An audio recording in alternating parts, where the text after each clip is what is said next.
Good evening. My name is Kofi Asante, and we're bringing you the first show of the Black Male Community Council's Boots on the Ground, Black Men Standing.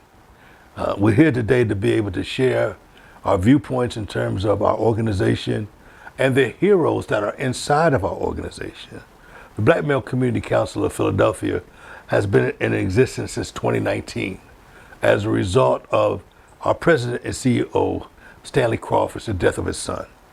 But along came a cadre of men, black men, that are standing up for the rights of who we are as Africans born in America, if you believe that. We surely do.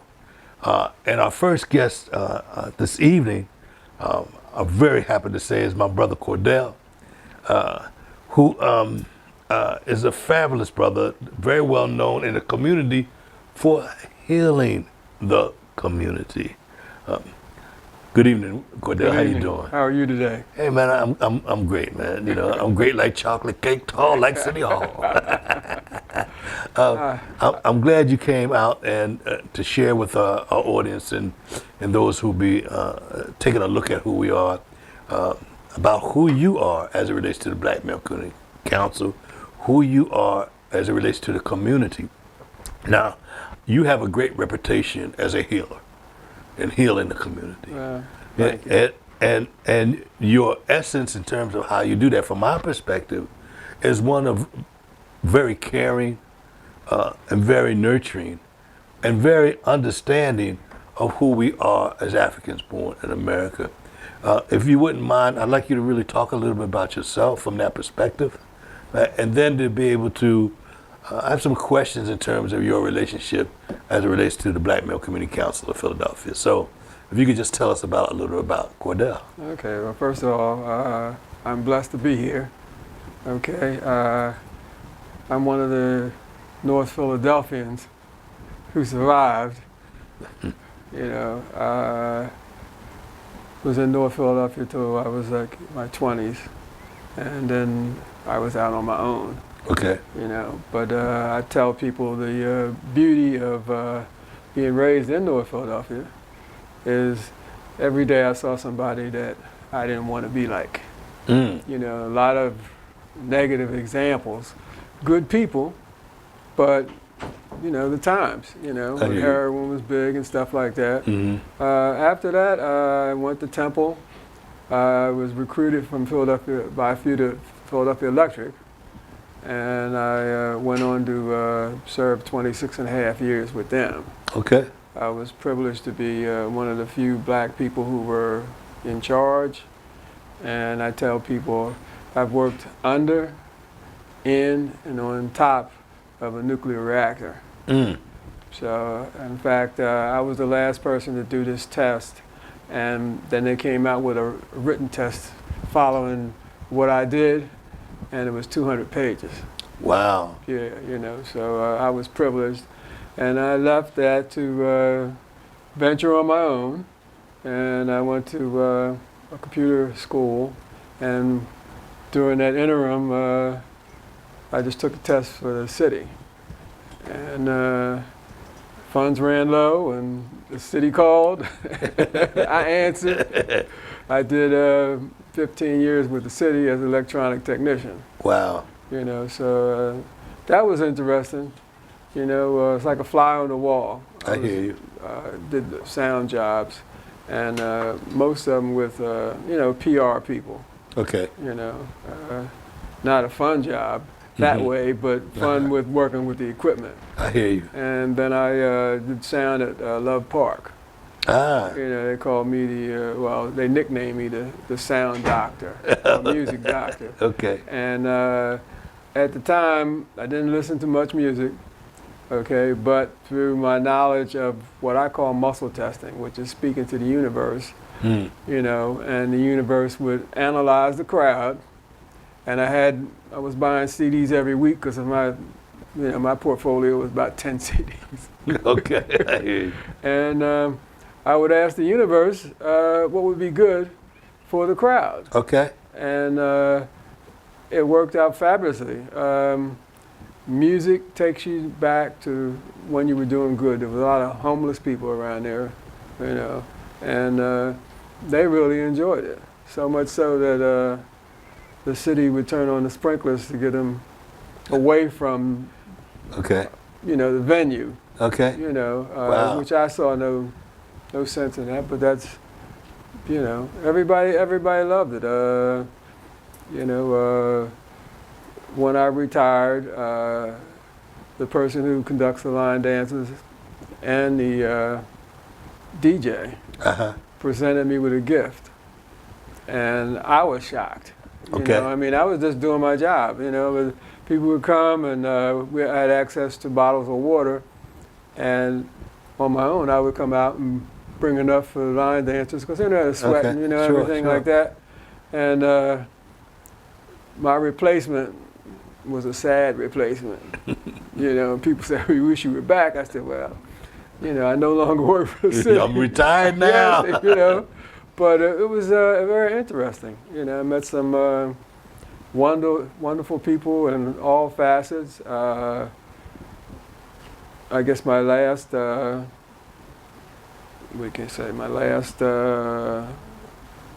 part of my life was the BMCCP.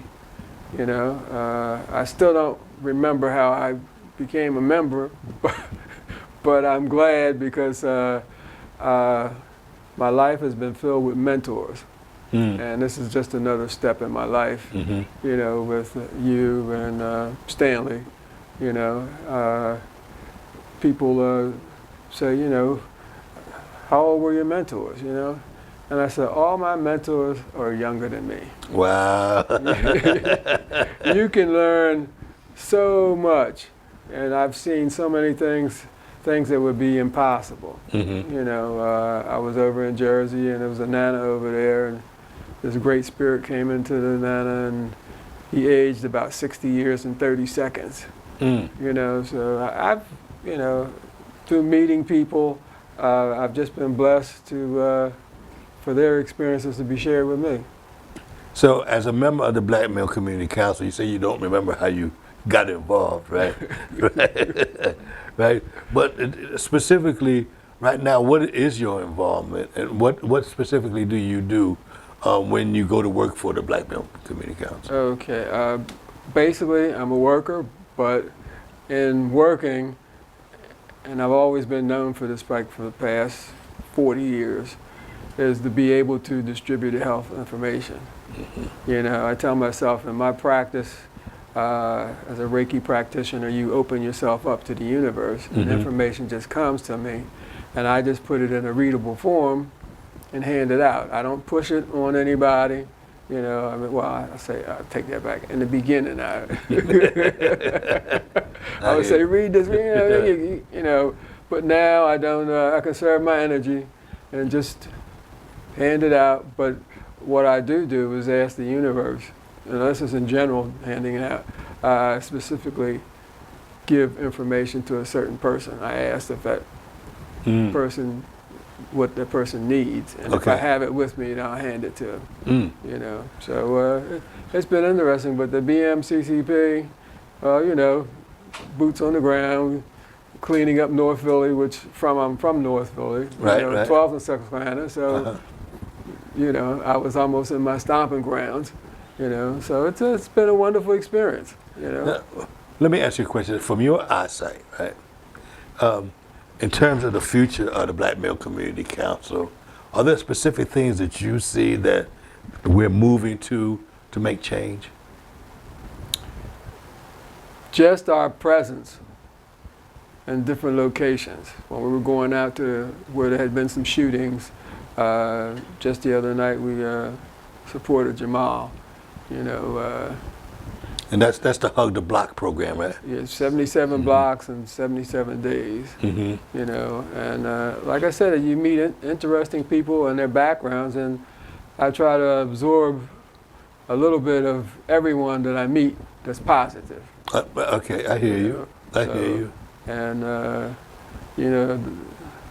the general has a lot of information, and I try to absorb what I can, and whenever a person goes abroad, I say, I want something for healing. you know, because I know they have it.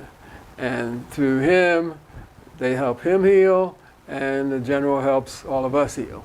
Wow. You know, that's my perspective of the BMCCP. BMCCP. Well, that's a great perspective, man. So it's interesting. Do you mind telling how old you are? August the 7th, I turned 77. Wow. Wow. Could I have what you drinking? Could I get something to what you eating? Okay. At 77 years old, you listen to your story in terms of all the things that you've been, almost a nuclear scientist, a sound person, a healer, and now being part of the Black Male Community Council. It's interesting to me that the Hakamai Beauty, Donnell Lee from Chicago, from the Revolution days in the 60s, he made a statement that there would be men that would come that would not be compromised, right? That would be steadfast in terms of the mission to be able to really provide freedom for us in a way that has never been done. And I view men in the Black Male Community Council that they fit that description. And the time that I've known you, that's the energy that I get from you. That you're not a person that compromises your values or your integrity, and you maintain a certain balance for others to be able to bring out their pride and their integrity, and I think that that's very commendable. And that's just my little 2 cents. That's my story, and I'm sticking to it about you, and I wanted to be able to say that because the men that belong to the Black Male Community Council, to me, are men of integrity. The men that are Black men are standing, even in spite of all of what we go through as Black men, with whether that be our egos, whether that be the testosterone, whatever that might be. Right, these men have come together under this banner to be a force, a proud force that our communities can have pride in. Do you agree with that? Oh, definitely, definitely. I won't say egoless because we all have egos. Sure. But we unify. Mm-hmm. So we put the ego aside and unify, which is a rare. I won't say commodity, but rare in any group. You know, I mean, I've been with my fraternity since '66. Mm. What fraternity is that? That's Omega Psi Phi Fraternity Incorporated. Okay. You know, and with that, you deal with a lot of personalities. Mm-hmm. You know, at the time I went over, I think we were like 150,000. Mm. You know, international too. Sure. You know, and you deal with, you know, the personalities and everything, but you know, it's nice to belong, like BMCCP, it's nice to belong to a focused group. And I'll leave that alone. No, and I think that's a great statement and a great compliment to the Black Male Community Council from you, not just as a member of the Black Male Community Council, but as a member of Omega Phi Psi. I mean, Omega Psi Phi. Yeah, because I know some great guys from there, and the work that the fraternity has done over the years. But again, I look at what we're doing here at BMCCP as an opportunity to be able to look at ourselves from a different perspective, from a very centered African perspective, that a lot of even these large groups have problems with because of the various ideologies that we wind up building. That's like my t-shirt says, slavery destroyed us. Religion divides us, ignorance controls us, and the truth scares us. And I wore this t-shirt today deliberately for our first broadcast for BMCC podcast. So. Very appropriate, very appropriate. Yeah. You know, there's a whole system, Egyptology. Mm-hmm. We're the only people that studied, you know, yet we're supposed to be of low intelligence, you know. But I tell people, I wish number 45 supporters, I said, look up the inventions of the black people and don't use any of them for 1 week. Change your mind. Right. No air conditioning. No, right. Traffic lights. You know. No internet. Right. Cell phone. Yeah. You know. So, So I'm just glad to be around positive individuals. You know, and that's what BMCCP is. You know, it's a positive group. I don't know how the general does it, but I follow right along. Well, I think he does it one day at a time. So, look, I really want to thank you, man, for your words and your energy and your spirit and your dedication to the Black Male Community Council. Would you just please just tell again our audience your full name, just so people will understand who you are as a general in the Black Male Community Council. Okay. I'm a proud member of the Black Male Community Council of Philadelphia. But my name is Cordell, full name Cordell Alvino Smith, just in case, you know, it's a little, let's say Alvino in there. Okay. You know, it's like, you know, families do travel around, and I'm a proud North Philadelphian also, you know, because out of 50 children in my block, 5 made it.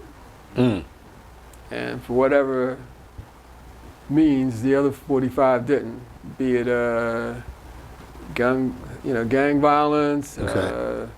prison, Okay. you know, or just low economic ability forced upon them by education.